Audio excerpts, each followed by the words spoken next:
Welcome everyone to How Winners Win. I am Daniel Blue. As always, I am joined by my co-host, Keita Spears, aka Hi Key. What up? I want to give an proper introduction to a friend, a referral partner. His name is Oz Konar. He's the author of 2 books.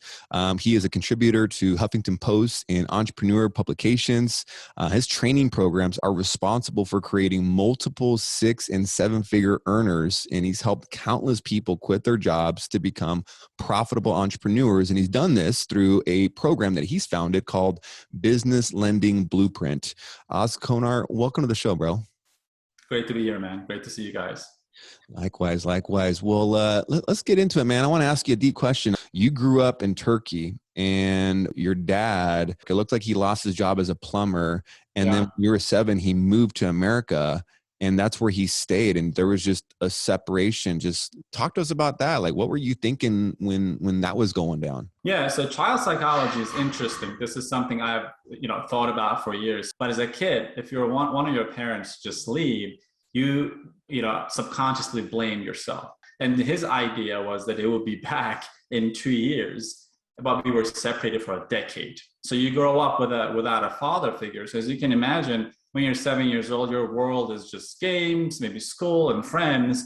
But when you're living in a country like Turkey, all of a sudden you have to become an adult. And that caused a massive paradigm shift, right? So now I don't have time to play with friends. I don't have time to become an athlete that I so wanted to be. That made me think differently than my age group. So I noticed that, all right, so if you don't have money, your father leaves. As a child's mind is very simplistic, right? So if you're broke, you suffer. Then you become driven to make a lot of money. And I'm growing in a very low income family. I noticed that planted the entrepreneurial seeds in my mind, because lack of that is associated with a lot of other problems. And that's why I started selling stuff even at age 7. Then we came to the United States, and obviously the United States is massive. There's a massive opportunity, and it got my wheels turning. And I noticed that college is totally useless, but I still went through 4 or 5 years of that. Thought that my parents,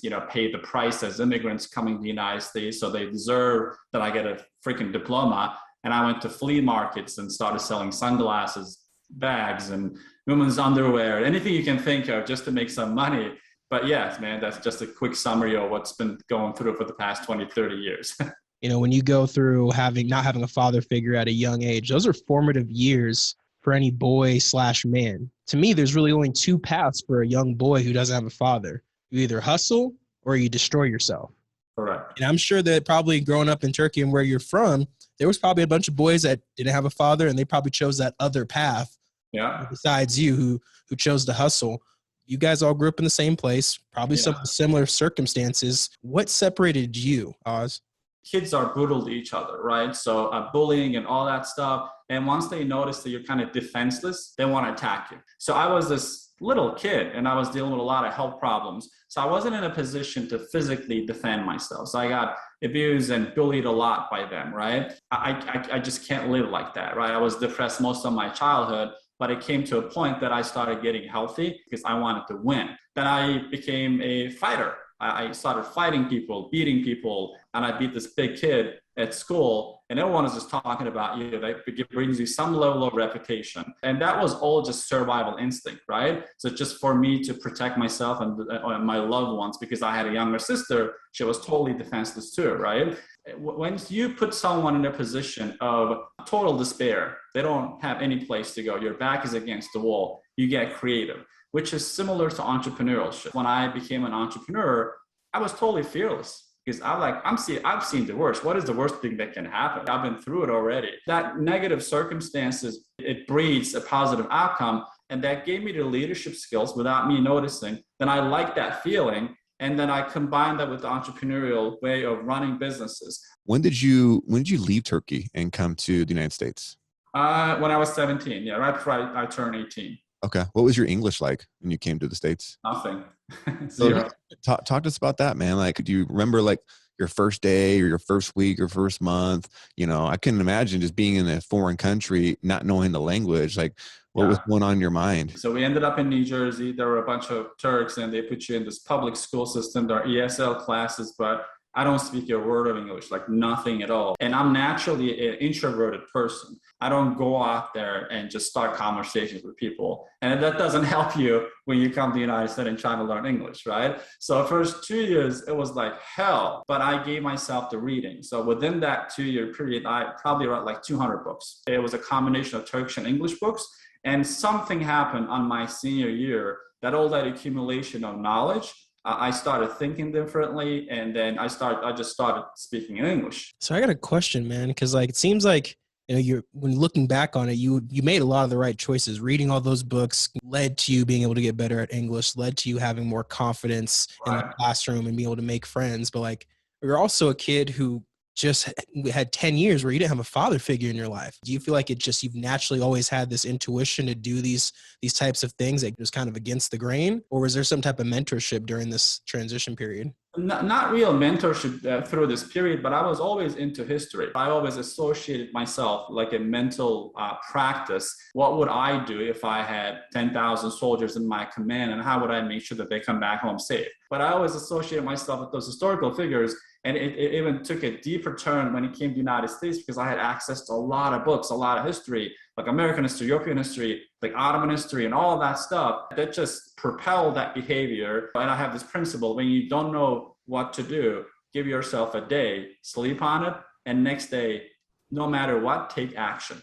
Wow. So winners, I mean, you should definitely rewind that. So basically you have a solution-oriented brain to begin with. If there's a problem, all right, what's the next possible solution? Right. And then another thing that I feel like low key that was really good that you did is that you just started studying people that are bigger than life characters. What I think, winners, that you guys can take away from what Oz just said is, like, when you have a lot of emotions invested in that decision, you're more times than not going to make a bad decision. So I like what Oz said is, don't make a decision that day. Like, take a step back and be more objective. You could say, you know what, I'm going to sleep on it. And then the next day happens. You're like, I'll just do it tomorrow. Brush it under the rug. I'll just do it next week. And then tomorrow's not a day. Next week is not guaranteed. Yeah, man, I noticed that I made a lot of mistakes when I rushed into decisions, right? And also I made a lot of mistakes when I don't make any decision. And a lot of times, as the saying goes, if you don't know where to start anywhere. So you got to ask the question, what do I do now? But a lot of people are trying so hard to shut down the communication with themselves through the use of social media or their phones and whatnot, right? But when you come to peace with who you are, you're your biggest help. Problems, they make us uncomfortable. We want them to go away. That's why we push them away. It's okay to have problems. That's why I always have that rule: take a day break, then next day take any kind of action. The entire business planning blueprint was created between 12 a.m. and 5 a.m. Like those 5 hours for like 4 weeks straight. The production, the planning and recording and all of that. So you got to find your own time. Every success starts with yourself, within. Then it becomes without. Yeah, absolutely. And then to piggyback, I think what you said is awesome. And then also I think, the bigger the problem, usually the bigger the opportunity. So speaking of big problem, I mean, you've solved a big problem in terms of helping people break away from their 9-to-5 jobs. And the problem that you've been able to solve is teaching these people how to make money, solving another problem, which is funding for businesses. So it started as a protest to a lot of what's going on out there, all this misinformation. And honestly, when I created the blueprint, it wasn't for the people to start their own business. I just hated a lot about the current industry, like the merchant cash advance alternative lending industry, how some of the players are lying to their customers, how they had no business sense. After a while, I got tired of it because they were so stuck in their ways. And I just said, all right, what I know, I'm going to pour it into a training and offer it to see who's going to be buying it. And initially, people from the industry didn't want to have anything to do with me. Then outside of the industry, a lot of people started noticing, hey, this could be a great business opportunity for me. And that was the feedback I started getting. For the first year, the entire Blueprint webinar was live. I was doing it every single week. Why? I wanted to know what the hell they think, because I don't know if this is a good fit for them or not. I'm just, giving them my opinion of what's real and what's a real problem. Market has its own opinion, right? Market is the only place that either will validate or decline what you're trying to sell. So I can highly relate to it at a personal level, and we try to reflect it in our training and what we do every single day. Yeah. Can you describe to the audience what is the business lending blueprint? Business Lending Blueprint is an e-learning platform for someone who's entrepreneurial and they believe in hard work, but they believe in finding the right vehicle for them to either get rid of their job, or if they're already running a business, but it's the failing business, it's not the right business for them. We teach someone about a niche industry, which is alternative lending, as the name suggests, alternative to bank lending, become a business loan broker. And by doing so, they can work from home and build a six-figure business. And as you guys know, we have some players who built massive broker shops and they're making seven figures. They're pretty much multimillionaires by becoming a business loan broker. We have the largest training facility, both in the United States and Canada, over 3,000 brokers, and we're adding more every single month. And they have a lot of skin in the game to be successful. Our program is not free. It's just $2,500 to $3,000 level. That's why we want to make sure that we're only bringing in people who want to build a business that will make a massive change. Being able to have a successful group that you've had for many years and, over 3,000 members. That's small potatoes. Yeah, for sure. And just so you guys know, like his Facebook group is always popping. There's always people asking questions. It's super engaged. And I see real people making real money with it. There was a time where you were working 60, 70 hours a week. You were just working all day, every day, and your wife was getting leftovers. She wasn't getting any of your time. Just kind of talk to us about that chapter where, you kind of were getting burnt out in the corporate world. So I had this hustle mentality, right? If I just keep hustling, we'll just keep adding more digits to our bank account type of thing. So it wasn't a clear strategy. I didn't have any exit strategy at all. It's just work until you die or you make some more money. That doesn't work well when you're married. There's this other person and he makes some promises too, and they have expectations too, right? The company I was working for started firing senior level salespeople who are making like 250, 300,000 a year. And here I am at like 150, 175. I'm kind of looking up to these people. I'm like, yeah, I want to be like them one day, right? And now I noticed that the ladder I was climbing was leaning against the wrong building, if you will, right? So I noticed that's me in 20 years, probably divorced and by myself, lonely, and probably broke. That's when I, decided to go back to my entrepreneurial roots. I left my job after 6 months, started a marketing agency business that totally failed. I went to a Tony Robbins event and they sell their coaching. I bought it on a credit card pretty much. That's how I learned how to communicate with myself even better. Then we started focus on the market that I used to be a salesperson for, which is lending, credit card processing, payroll, and all that stuff. Then I got into the alternative lending as a marketer, and slowly that kind of gave birth to the Business Lending Blueprint. I love how eventually what gives you the freedom to still have your family and live the life that you live today is essentially what you were already doing for somebody else, but you decided to do it for yourself. As you go through changes in your life, don't forget to change your coach and mentor as well. So you got to look at this as a journey, not just do I get help or do I not get help? What's your thoughts on degrees in college? I was reading you got a degree in biology and chemistry. And here you are just making seven figures in business lending. Massive success comes from niching down on a single thing, which is against the whole college structure. You want your surgeon, your accountant, your lawyer to have a degree. So they are educated, they don't make mistakes. But for the bulk of people, they go to college because they don't know what else to do with themselves, right? And the system is broken way before college. Like if you look at all the artists, all the famous people that we know and recognize, even after 2,000 years, someone figured out the talent in them kind of early on. And that you want to feed that passion by giving them the things related to that passion, right? You guys probably know the Tiger Woods story, right? His father was a golfer. Even when he was a little baby, he was watching his father swinging when his subconscious mind was, being fed with those images of the right swing, wrong swing. As it was growing it, he adapted that over and over and over and over again. That's why he's number one right now. And I don't want to just badmouth the school system, but if you think that your kid has the potential and you're in a position financially to get special care for them, I think you think more about them than just dropping the kids off to a school and let someone else handle your problem. You need to really evaluate where you start your kid from. Otherwise, we can talk about college and how broken that is all day long, but I don't think it's going to solve the problem. Do you regret going to, majoring in biology and chemistry, knowing where you are now?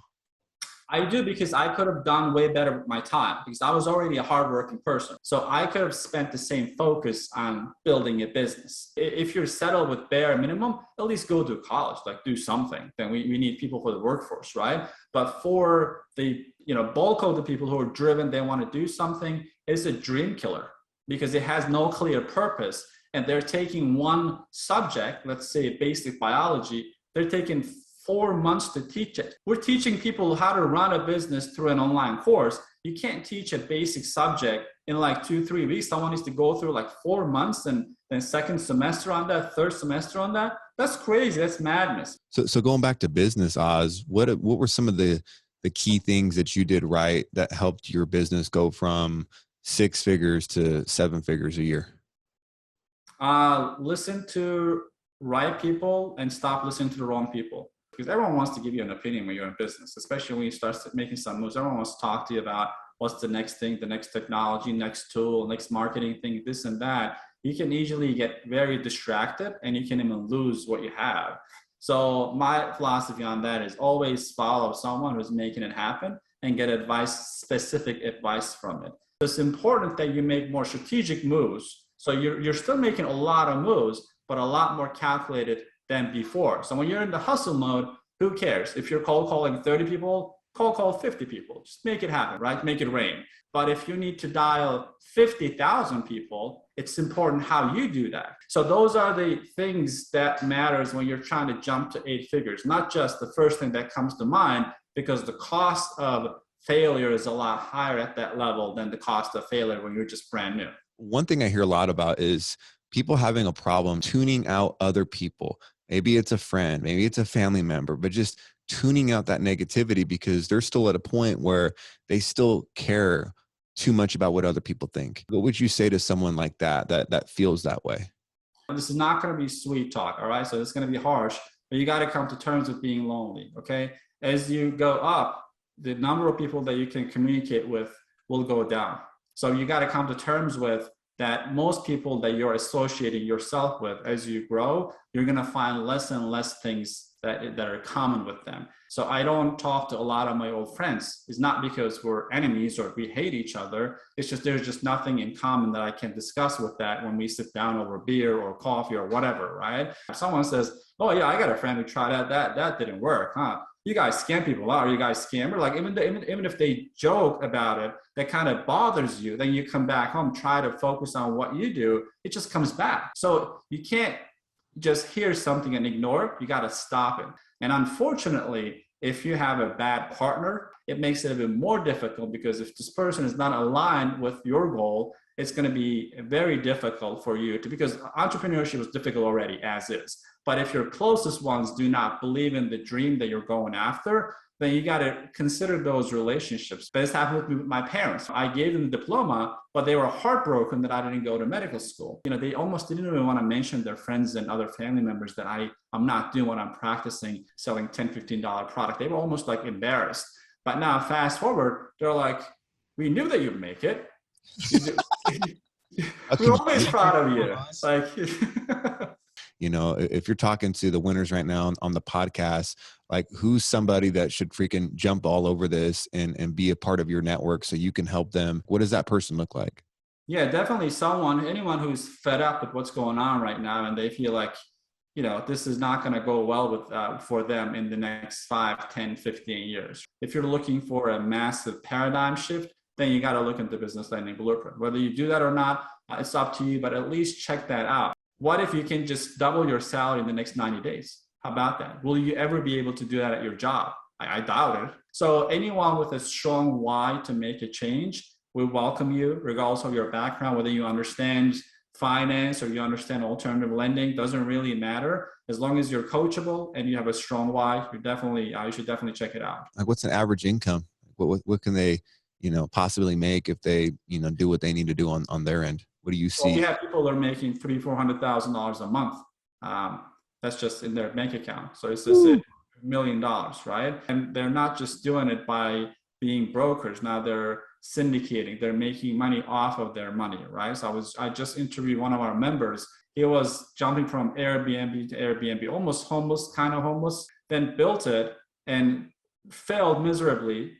then let go of his partner, got a new partner, then they exploded the business. Now he's growing so fast that he, attracted a bunch of investors who are offering them a few $1,000,000. He started with them, now syndicating. So he's making money off of his money. That's how you build wealth, right? So we have people who just joined to make an additional $3,000 a month. We have people that are overachievers who want to build a legacy. So that's I can't talk about the ceiling. There is none. That's just up to the person. That's amazing. I love it. Where can people go to find you? I think best place is our website. We have everything in there. It's businesslendingblueprint.com. A lot of free information. So check it out and to see if this is a good fit. I hang out on YouTube a lot, although it's not really interactive because I don't want a lot of interaction. I just want to focus on what I do. That's why we send people to our website. I do have an Instagram channel. I'm the only one responding back to the messages, but the content is being curated by a team. I have some followers there. It's Oz Konar. If someone wants to follow that, they can get some business advice. Hopefully they find it valuable for their day-to-day and what they're going through. Cool. Well, winners, do yourselves a favor. Give Oz a follow. Go check him out on Instagram. Go check out businesslendingblueprint.com. I just got a lot of respect for you, Oz, and doing what you do. My dad, he left Mexico in high school. Integrated to the U.S. I think it's easy for people to complain about the country that we live in. All you got to do is take a look at so many other countries. I'm just reading in Afghanistan that, like they're just taking away rights, like women can't do certain things. And I've always had a lot of respect for people like you, people like my dad that immigrate to a brand new country, don't speak a lick of English, and they just build something. I really do believe the best is yet to come for you, brother. Absolutely, man. Those are really kind words. That's humbling, but great to be here with you guys. Amazing questions, amazing content for sure. And I'll keep following you guys. The podcast is amazing, obviously, but thanks for having me.